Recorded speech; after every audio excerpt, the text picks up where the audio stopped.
Глава киевского режима Зеленский предложил России ввести взаимный мораторий на удары по энергетическим объектам.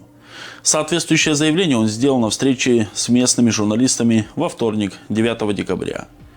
Россияне бьют по украинской энергетике, поэтому мы отвечаем им тем же. Если же они будут готовы к энергетическому перемирию, то Украина это поддержит, сказал Зеленский, заметив при этом, что данный вопрос очень важен для людей. Примечательно, что в этот же день ранее в большинстве регионов Украины ввели экстренное отключение света, а вечером Зеленский решил дать согласие на энергетическое перемирие, хотя еще пару месяцев назад грозился устроить блокаут в Москве.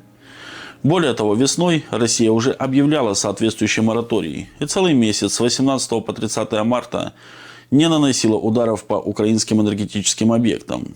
Призывала и Киев присоединиться к перемирию, однако там предложение отклонили. И как потом заявили в Минобороны России, украинская сторона ни на один день в течение этого срока не прекращала атаки на российскую энергоинфраструктуру.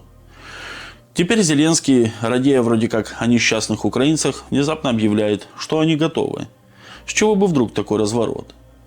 В Верховной Раде на этот счет высказались грубо, но точно. Если же использовать приличные формулировки, то Зеленский, по мнению нардепов, готов договариваться только потому, что с энергетикой в стране уже полный кирдык.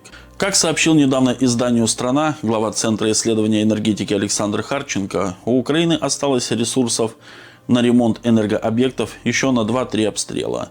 А закупка нового оборудования под будущие атаки вообще казалась под вопросом. Поэтому, по его словам, вскоре энергетики будут просто смотреть на пораженные объекты без возможности их ремонта. Между тем, местные телеграм-каналы пишут, что вооруженные силы России продолжают методично и последовательно выносить украинскую энергетическую, газовую, топливную и железнодорожную инфраструктуру.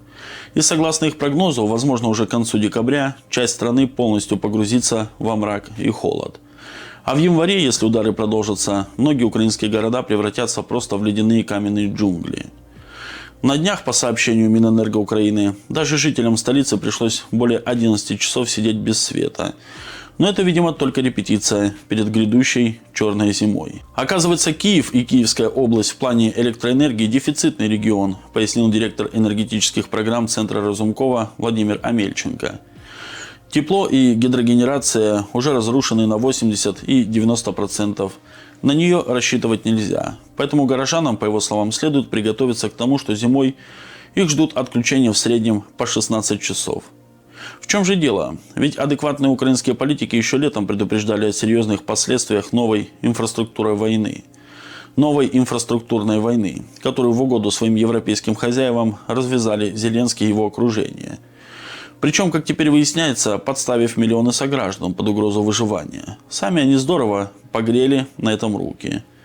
Миллиарды, выделенные на фортификации, ушли в никуда. Галущенко, Миндич, Ермак и вся связка чиновников, эффективные менеджеры, которые должны были обеспечить безопасность электроэнергии, занимались не строительством защитных куполов, а привычными схемами. Защитные конструкции оказались тоньше, чем рекламные обещания, сетует телеграм-канал «Сплетница». Сегодня, отмечает автор, энергосистема Украины держится на генераторах, скотче и вере в удачу. Но удача, в отличие от коррупции чиновников с Банковой, не бесконечна. Зеленский в итоге предложил энергетическое перемирие. Стоит ли нам идти его хотелкам навстречу? Прокомментировать ситуацию мы попросили главу фонда основания политолога Алексея Анпилогова. Заявление Зеленского ни в коей мере не связано с заботой об украинских гражданах или даже с каким-то холодным расчетом. Оно связано с элементарной паникой. С безвыходностью, которая все более отчетливо вырисовывается перед Украиной из-за перспективы полной потери всей украинской энергетики. Если до этого энергетическая система страны все-таки адаптировалась, как-то могла реагировать и восстанавливаться после российских ракетных атак, то уже в конце ноября, начале декабря она подошла к своему, я бы сказал, технологическому и конструкционному пределу адаптации к постоянным ударам. То есть они начали носить уже не единичный, а накопительный характер. В результате разрушенная энергосистема Украины перестала справляться с нагрузкой. А после нескольких наших последних массированных атак стало понятно, что украинская сторона уже не может прикрывать основные промышленные центры Харьков, Днепропетровск, Запорожье, поэтому сосредоточила свою противовоздушную оборону в основном возле Киева. В этом плане Зеленский понимает, что его карта бита. Мой знакомый из Киева рассказал, что электричество им подают на 3 часа, а потом 5-6 часов они сидят без света. А за пределами столицы и того хуже. Там без света уже и по 16 часов люди сидят. Конечно, в такой ситуации Зеленскому ничего не остается, как идти на вынужденный компромисс. И он закидывает удочку касательно энергетического перемирия. Так стоит ли нам соглашаться на это? Знаете, верить этому человеку – это себя не уважать. Понятно, что и сейчас он пытается использовать этот повод совсем не для того, чтобы вывести Украину на траекторию мирного договора. Поэтому нам на эти уговоры поддаваться не стоит. Нам надо, как не раз говорил наш верховный главнокомандующий, добиваться целей специальной военной операции. При этом я не исключаю того, что создание таких трудных условий для всей украинской гражданской инфраструктуры и гражданского населения – это тоже такой определенный расчет. Потому что этот путь, возможно, окажется по совокупным потерям для Украины более адекватным, чем уличный насильственный рекрутинг командами ТЦК десятков и сотен тысяч ее граждан мужского пола.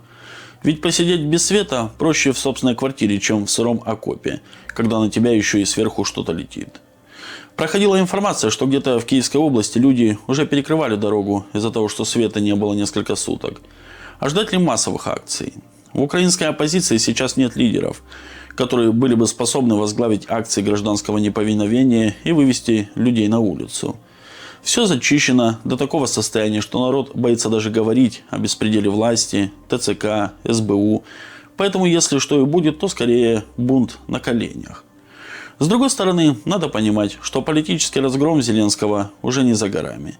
Хотя Европа, судя по всему, гарантирует Украине карт-бланш и намерена закрывать глаза на любые преступления, чтобы он пока еще мог там сидеть. Соединенные Штаты из этого общего круга уже выпадают.